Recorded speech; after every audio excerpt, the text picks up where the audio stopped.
Hey everyone, welcome back. We're going to be doing a deep dive today, and get this. Okay. Our main source material is a conversation between Robert Greene, Oh, wow. Mark Manson. Yeah, from his podcast. Okay, cool. The Subtle Art of Not Giving a Feck. Yeah. And we're going to be talking about finding your true path in life. I like it. So Robert Greene, of course, is the author of the 48 Laws of Power. Right. And, you know, it's interesting to me that Yeah, his work is having like a resurgence it is. in popularity, and especially with Gen Z. Huge resurgence with Gen Z. Yeah.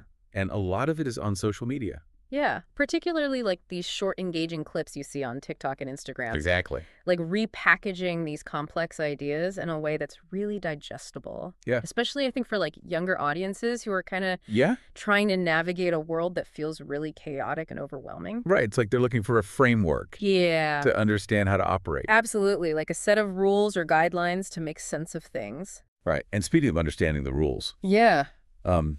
Greene shares a really interesting story about his time at Esquire magazine. Oh, yeah. What's that? And he learned a pretty tough lesson about office politics there. Oh, tell me about it. So he, Yeah. he was a junior editor, and he got demoted for overstepping Overstepping. How so? because he edited John Irving's article. Okay. He heavily edited John Irving's article. And I guess, he thought it needed a lot of work, Yeah. but it really backfired on him. That's a good example of power dynamics. Yes. Even with good intentions. Like, you Yeah. got to navigate those waters carefully. It makes you think about, Absolutely. what are those unspoken rules Right. that we yes, have to be aware of? Especially in a professional setting where Yeah. there's so much at stake. Totally. But it seems like those kinds of experiences, Mm. even the really tough ones, Yeah. they can be valuable for shaping our understanding of the world. Totally. And figuring out our own path. Exactly. And that's what I think is really cool, is that Yeah. Greene really emphasizes that finding your path isn't about having some sudden aha moment. Right. It's more of like an ongoing, It's a process. process. It's a journey Yeah. of paying attention to the signs along the way. I agree. Then learning from your experiences, good and bad. And he even talks about paying attention to the things that you dislike. It's true, the things that frustrate you. Wait, really? Yeah. Why would we want to focus on that negative stuff? I know it sounds counterintuitive, but Okay. Greene's point is that those negative feelings can actually be really valuable clues. Okay. Like our intuition is trying to tell us something's off. Interesting. Maybe we're in the wrong job or we're chasing a goal that doesn't really align with our values. I see. So those negative emotions, they can be like signals to reassess and maybe make a change. So it's like we shouldn't ignore them. We should really Lean into them. tune into them. Exactly. Okay, that makes sense. So he also talks about this idea of connecting with your inner child. Yes. Tapping into what excited you as a kid. Yeah, like 6, 7, 8 years old. Yeah, like what were you naturally drawn to before the world told you what you should be interested in? What do you think about that? I think it's a really cool way to approach self-discovery. Yeah. Because at that age, we're so much less influenced by external expectations. Yeah, We're more in tune with what genuinely motivates us. right, like those pure passions. Exactly. Yeah. And they can offer insights into what might still drive us today, even as adults. I love that. Yeah. It's like uncovering those core interests Yeah, that we may have buried over time. absolutely. And Greene is also a big advocate for introspection, right? Huge advocate, taking time for self-reflection, Mm-hmm. especially in a world that's so externally focused. Yes, constantly pulling us in a million directions. A million directions, yeah. And, he has this really interesting question. Oh, what's that? He asks people, Okay. what kind of pain do you enjoy? Whoa. What kind of pain do I enjoy? I know, right? That's a deep one. It sounds a little strange at first, It does. but he clarifies that he's not talking about anything harmful. Okay, good. What he means is, what kind of challenge or struggle Okay. do you actually find yourself drawn to? I see. And this can reveal a lot about, Like what you're truly inclined towards. yeah, What kind of work might actually bring you a sense of fulfillment? okay, I'm starting to see what he means. Yeah. It's about understanding what kind of effort feels worthwhile to us. Right. What challenges we actually find motivating. Exactly. So for some people, it might be like the physical pain of intense exercise. Sure. For those who love pushing their physical limits. Yeah. Yeah. For others, it might be the mental pain of like grappling with a complex problem. Yeah, because they thrive on those intellectual challenges. Exactly. Yeah. And this is where Mark Manson brings in a really interesting point. Oh, what's that? He talks about how the current cultural emphasis on hustle culture and never give up can actually be kind of misleading Interesting. because it seems like everywhere you turn, there's this message to grind harder. Push through the pain. Yeah, put through the pain. Never quit. Never quit. Yeah.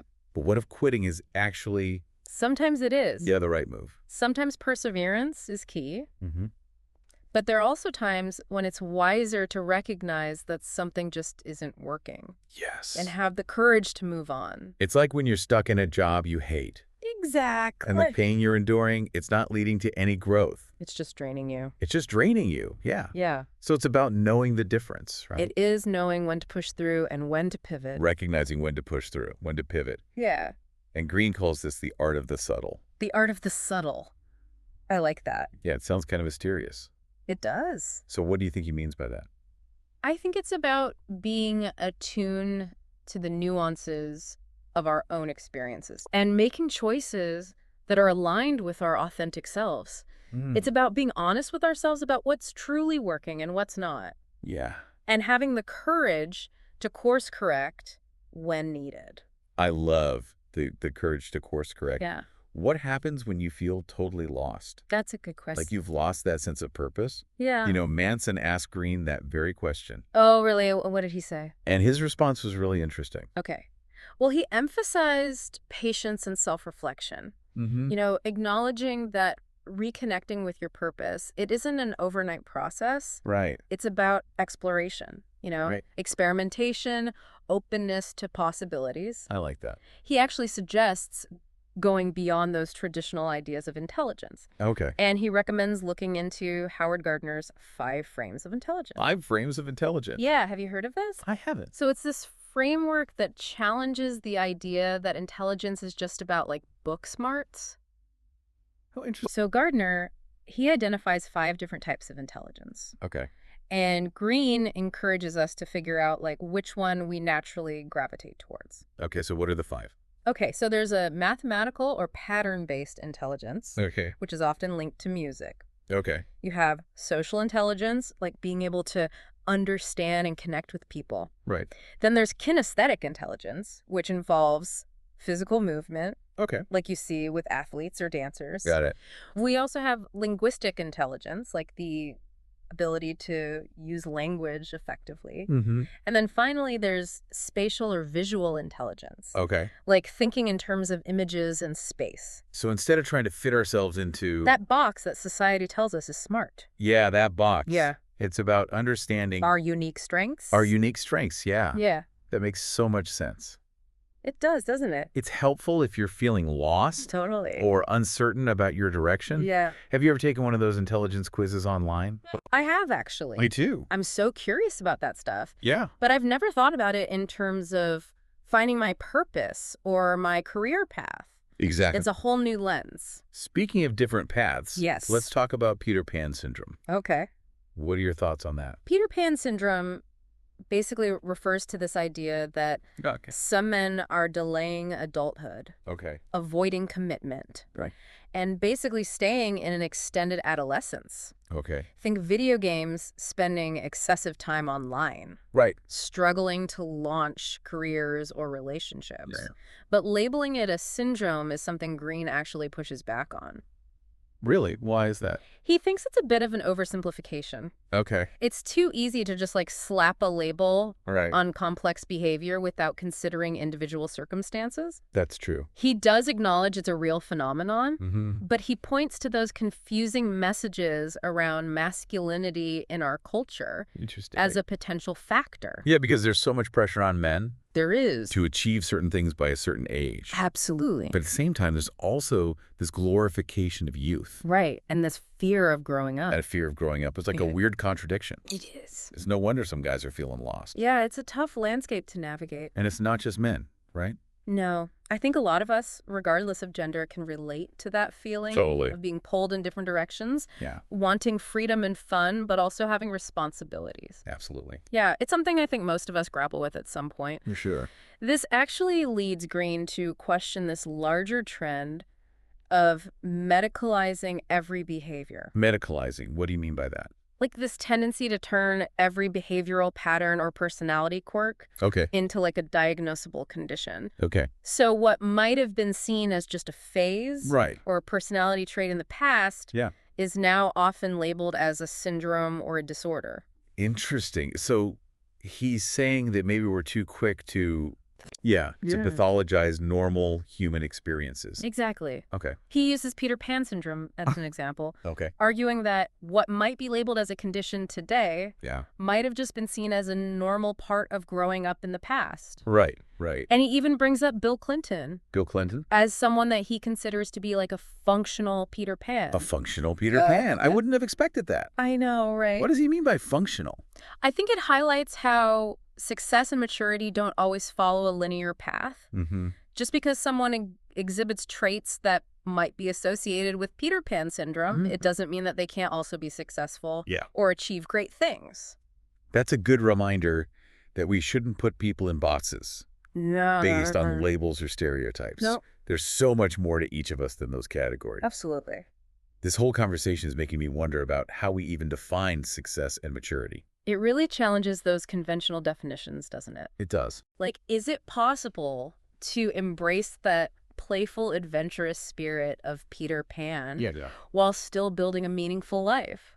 That is a great question. It is. Like, it makes me think about those times when I felt most alive, most engaged, most myself. And often it's when I'm allowing myself to just be playful. Yes. To explore, to try new things. Without fear of judgment. Exactly. Yeah. It's about finding that balance. It is. Between responsibility and joy. Yes. Structure and spontaneity. That's bad. It's about recognizing that life isn't just about checking boxes. No. And achieving milestones. It's about savoring the journey. Yes. Savoring the journey. I love that. Me too. It takes the pressure off. It does. Having to have everything figured out right now allows us to be more present in the moment. Yes. Appreciate the ups and the downs. Yeah. Be open to where life takes us. And who knows, maybe a little bit of that Peter Pan spirit can actually be an asset. It can. In that journey. It can help us stay curious. Keep us adaptable. Open to new experiences. Yeah. And find joy in the simple things. Yes. And not take ourselves too seriously. And not take ourselves too seriously. I think there's something really powerful in that. There is. It allows us to be more forgiving of ourselves. Yeah. To laugh at our mistakes. Yeah. Approach life with a sense of lightness and wonder. And that sense of wonder can be so motivating. Keep us engaged and inspired even when faced with challenges. So it's not about denying the responsibilities of adulthood or rejecting the idea of growing up. It's about finding a way to integrate that playful, adventurous spirit into our lives in a way that feels authentic and fulfilling. I love that. And speaking of authenticity, let's circle back to something Green mentioned earlier that really resonated with me. What's that? That idea of the negative signs. Oh, yeah. Those feelings of discomfort, frustration, or unfulfillment. The things we often try to ignore. Yeah. Yeah. But Green argues that those negative emotions can actually be valuable guides. Yeah, they're like warning signals. Totally. Telling us that something's not quite right. Yeah, like we might be out of alignment. Yeah, out of alignment with their true selves. Yeah. And by paying attention to those signals and being willing to make adjustments, we can create a life that's more authentic and fulfilling. So instead of ignoring or suppressing those feelings, lean into them. Yeah, lean into them. Explore what they might be trying to tell us. Exactly. Okay, so what are some practical steps that people can take to start tuning into those signals? I think it starts with creating space for reflection. Right. Like carving out time in our busy schedules to just be still, to quiet the noise of the outside world and just listen to our inner voice. It's so easy to get caught up in the daily grind. The constant bombardment of information and distractions. It's like we rarely give ourselves permission to just be, to sit with our thoughts and feelings and see what emerges. And it's not necessarily about having all the answers. No. Or coming up with a grand plan. It's not about that. It's about starting to notice those subtle cues. Yeah. Those whispers of discontent or yearning. Yeah. And then exploring what they might mean. So it's about asking ourselves questions like... Yeah, like what are the things that are draining my energy? What are the things that are making me feel unfulfilled? Yeah. What are the things that are sparking my curiosity? Yes. Even if they seem impractical or out of reach. Absolutely. It's about being curious about our own experience, being willing to question our assumptions and explore different possibilities. And even small adjustments can have a ripple effect. Leading to greater clarity and a renewed sense of purpose. The power of small adjustments. I love that. It's true. Because it can feel so overwhelming. It can. When we think about making major life changes. Right. But sometimes it's those tiny tweaks, those subtle shifts in perspective that can make the biggest difference. And this journey of self-discovery. It's ongoing. It is. It's not a one-time destination. It's a continuous process. There's no finish line. No. It's about embracing the messiness, the uncertainty, the constant evolution that comes with being human. I love that. And it's about giving ourselves permission to change our minds. Yes. To adjust our course. To redefine what success and fulfillment mean to us. Along the way. Along the way, exactly. And speaking of twists and turns. Yes. I want to bring up a topic that Green and Manson discussed that I think is relevant. Okay. The idea of medicalizing everything. Oh, yeah. Turning every behavior or personality quirk. Into a diagnosable condition. Into a diagnosable condition. Yeah. What are your thoughts on that? It's interesting because on the one hand, there's the benefit of providing people with a framework to understand their struggles and access treatment or support. But on the other hand, there's the risk of oversimplifying these complex human experiences and pathologizing what might just be variations in personality or behavior. And context matters, right? Totally. Like what might be considered normal or acceptable. In one culture or time period might be viewed differently in another. Exactly. And we should avoid making generalizations about entire groups of people based on these labels. Every individual is unique. And their experiences should be understood within their own specific context. So it's about approaching these issues with nuance. With empathy. And empathy, recognizing that there are no easy answers or one-size-fits-all solutions. Nope. It's about engaging in thoughtful dialogue. Considering multiple perspectives and ultimately striving to create a society that supports individuals in their own unique journeys. And that brings us back to the importance of introspection. Self-awareness. Self-awareness and the courage to define success and fulfillment on our own terms. On our own terms, yes. It's about embracing our individuality. Celebrating our strengths. Celebrating our strength and forging our own paths. Even if they don't always fit neatly into society's expectations. Beautifully said. Thank you. It's about recognizing that our journey is unique and that there's no right or wrong way to do it. It's about trusting our own inner compass. And having the courage to follow where it leads. I love that. Even if it takes us off the beaten path. Speaking of trusting our inner compass. Let's circle back to something else Green talked about. That really resonated with me. What's that? The idea of reconnecting with our inner child. Oh, yes. That 6, 7, 8-year-old version of ourselves. What do you think is the value in revisiting that part of ourselves? I think it can be incredibly powerful. Because it reminds us of a time when we were less inhibited. More curious and more in tune with our natural passions. As children, we're naturally drawn to the things that light us up, that spark our imagination and make our hearts sing. And somewhere along the way, as we get older, we start to lose touch with that. That innate sense of wonder and possibility. We start to internalize societal expectations, compare ourselves to others, doubt our own abilities. It's like we start to believe we need to be a certain way. Achieve certain things in order to be worthy or successful. Exactly. And in that process, we often lose sight of what truly matters to us. What brings us joy. Yes, what makes us feel alive. It's like we trade in our authentic selves. We do. For a version that we think will be more acceptable. More successful. More successful, in the eyes of others. And we end up feeling lost, unfulfilled, and disconnected from our true purpose. Totally. So the value in reconnecting with our inner child. It's about rekindling that spark. That sense of wonder and possibility that we often lose sight of as we get older. It's about remembering what it felt like to approach life with a sense of curiosity, playfulness, boundless enthusiasm. Reigniting that inner flame. That might have been dimmed by self-doubt, societal pressures, or just the busyness of life. It's about giving ourselves permission to play, to explore, to dream big, and to pursue our passions without judgment or fear of failure. I love that. It's about remembering that we're not just cogs in a machine. Right? We're creative beings. Yeah.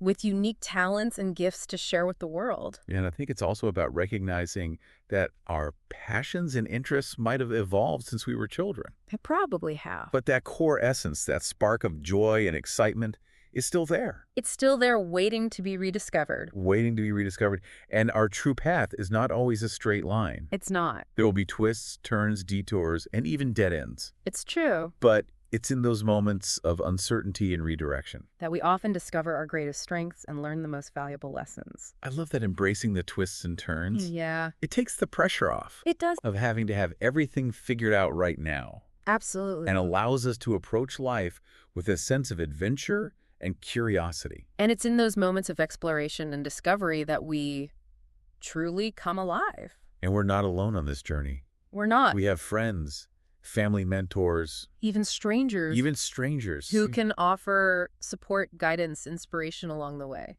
It's so easy to feel isolated. It is. In our struggle. Like we're the only ones who haven't figured it all out. Like we're the only ones, yeah. But the truth is we're all just trying to figure it out as we go. Yeah. And connecting with others can make that journey feel less daunting. Absolutely. And more meaningful.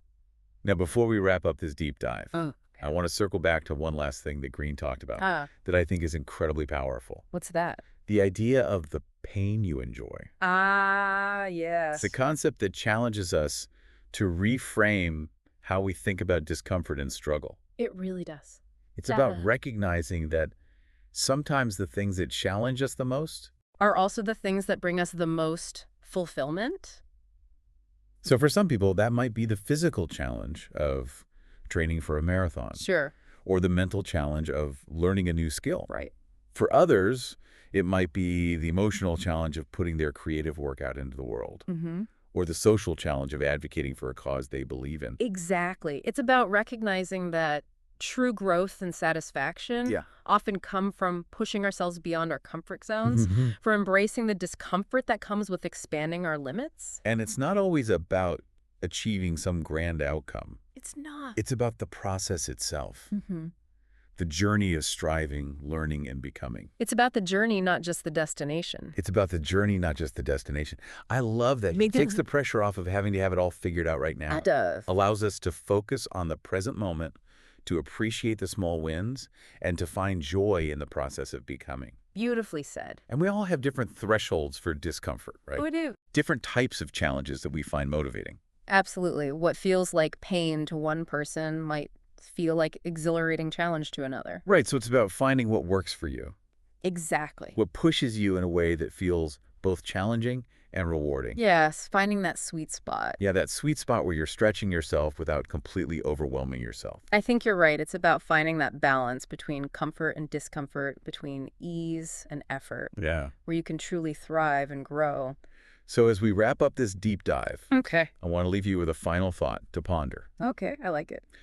Green and Manson challenged us to consider, what is the pain that you enjoy? Good question. What is the challenge that you crave? Yeah. What is the path that calls to your soul, even if it leads you off the well-worn path? What is the life that you're meant to live? The one that only you can create. Go out there and discover it. Thanks for joining us on this deep dive. We'll see you next time. And connecting with others can make that journey feel less daunting and more meaningful. And, before we wrap up this deep dive, I want to circle back to one last thing that Green talked about that I think is incredibly powerful. What is that? The idea of the pain you enjoy. Oh, yeah, the pain you enjoy. Yeah, it's a concept that challenges us to reframe the way we think about discomfort and struggle. Absolutely. It's not about seeking out pain. Right. But it's about understanding what kind of effort feels worthwhile to us, what challenges we actually find motivating.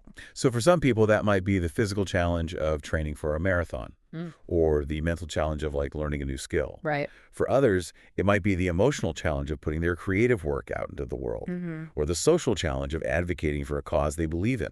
It's about recognizing that true growth and satisfaction often come from pushing ourselves beyond our comfort zones, from embracing the discomfort that comes with expanding our limits. And it's not always about achieving some grand outcome, right? It's about the process itself. The journey of striving, learning, and becoming. The journey, not just the destination. Exactly. I love that. Me too. Takes the pressure off of having to have it all figured out, Totally. and allows us to focus on the present moment, appreciate the small wins, and find joy in the process of becoming.